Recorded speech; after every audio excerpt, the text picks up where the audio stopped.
name is Eltwan. Some of y'all may know me as David. A lot of y'all remember me as the guy who ran off with your money and drugs. That's how I earned my seat in the rooms of recovery. So what was it like, or what was I like? It was hell. What happened? God. What's it like today? A slice of heaven with a tall, cool drink of peace of mind. My mother and father, at the time of my conception, was not stable enough to care for me. I lived with my grandmother for the first 5 years of my life.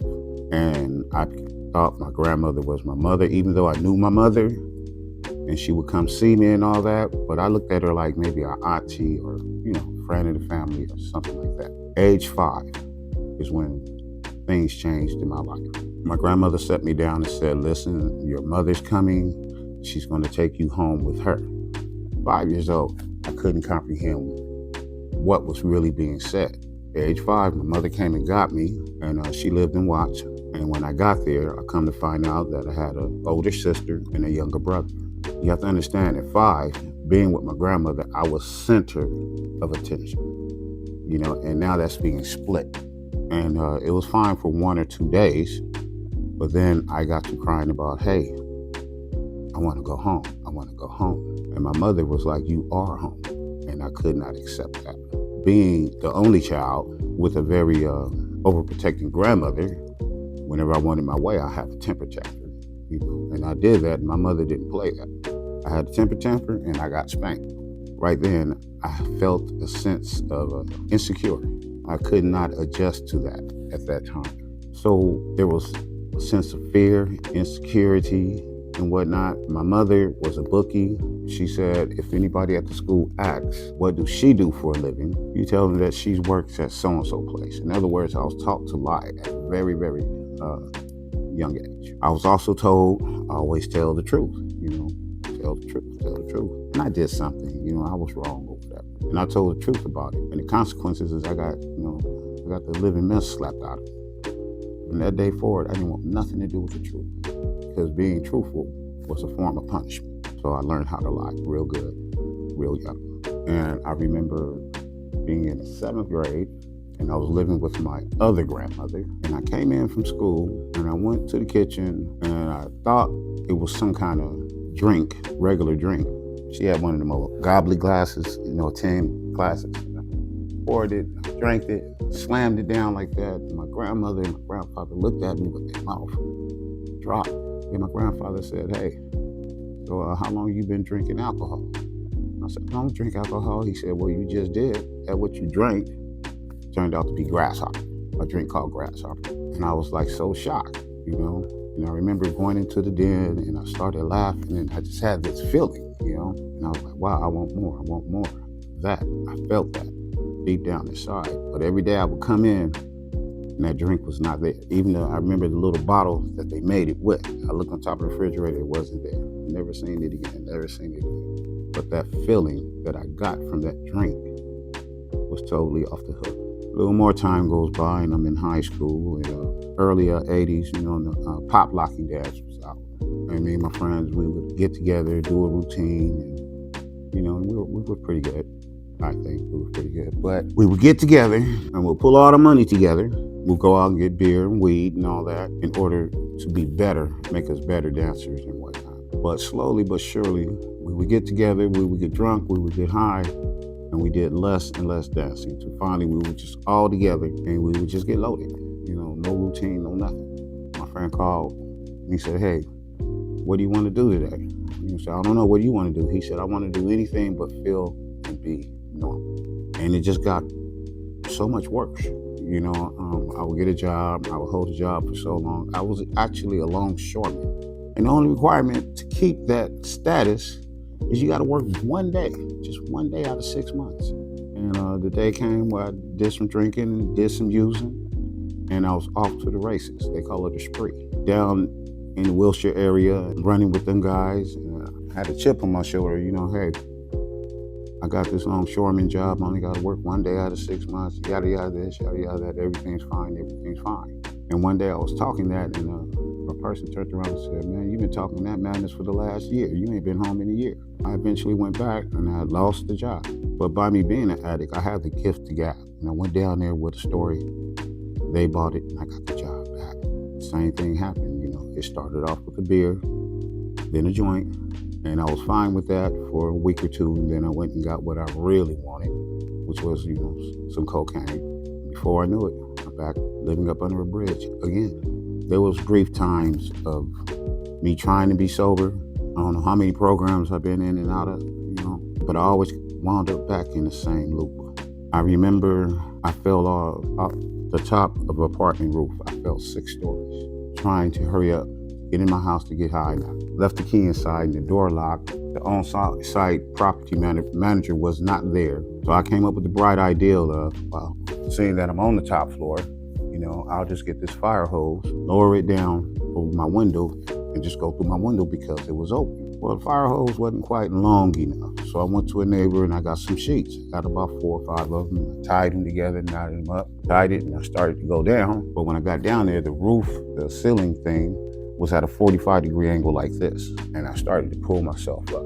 So finally, I just went for it and tried to reach up there, and the sheet just, and I fell 6 stories.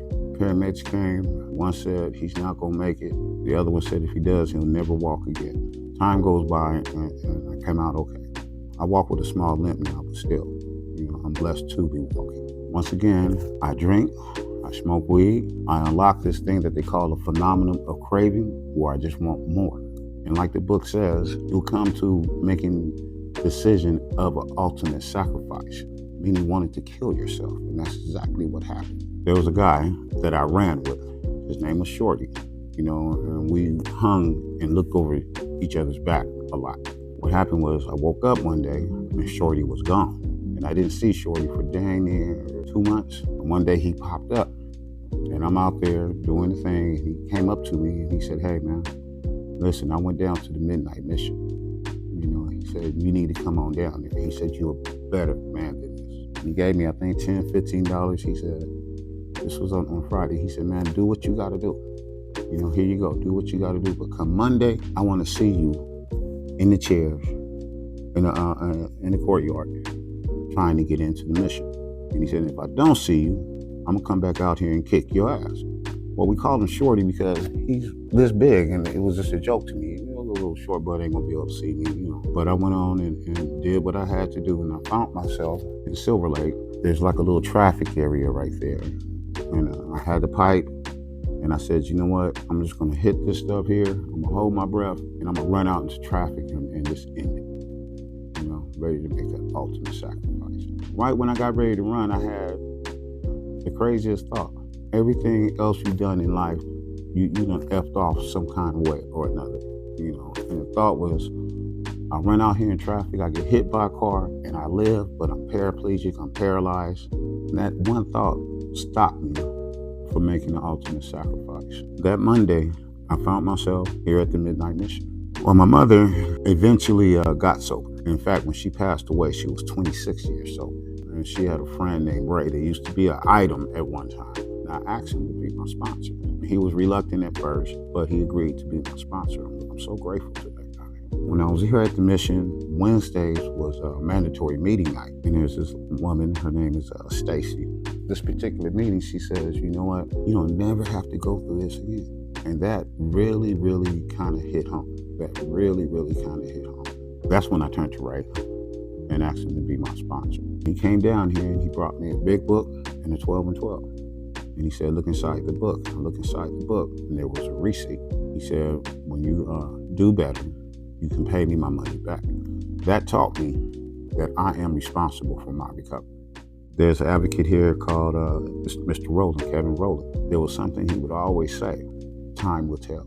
Time will bring out the truth. Time will bring things to light. And I found that to be true as well. I spent, I think, 14 months here at the mission. And I was only planning to stay for a week. For those who are here now, and you're starting fresh, you have a rope and you can pull yourself up out the situation, or you can put it around your neck. Don't get comfortable here. That's not what it's for. It's not to get comfortable. Some of the things and rules here are to make you uncomfortable to go out and get your own. So don't get comfortable, but do what is asked. do what is asked of you. I understand those who have family, and you come up in here and you done did all kind of madness trying to make amends, talking about what you're not gonna do, and yada yada this, but telling them, oh, all of these things that you did in 2-3 days, a week, doesn't cut it to the actions that you've been doing for years. You don't have to tell people you're doing better.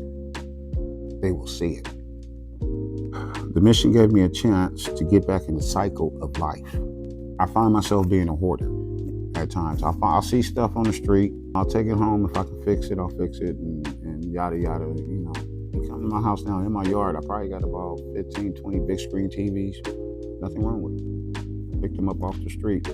But I hold on to them things, so somebody who come out the mission, fresh start, or any other part of life, and they need things, I got it. So part of me wants to really, really dig deeper into the electronic thing. And I'm thinking about taking maybe a TV repair class. So there's some of the things that's beyond my intelligence of fixing. With that, I'll be able to, and then I can use the school as well to do, Part of me wants to open up transitional living. I see there's big opportunity in that as helping people and generating a nice income. One thing I'm very proud of is that my recovery is not cosmetic.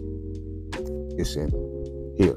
And from deep in here, it projects on out. It's very easy. Take a bath, go get some 99-cent jewelry, and you fix up the outside, but inside you're still torn. Pick up the tools that this place offers. Go to these meetings, get some spiritual tools to deal with life. But recovery will stick with you.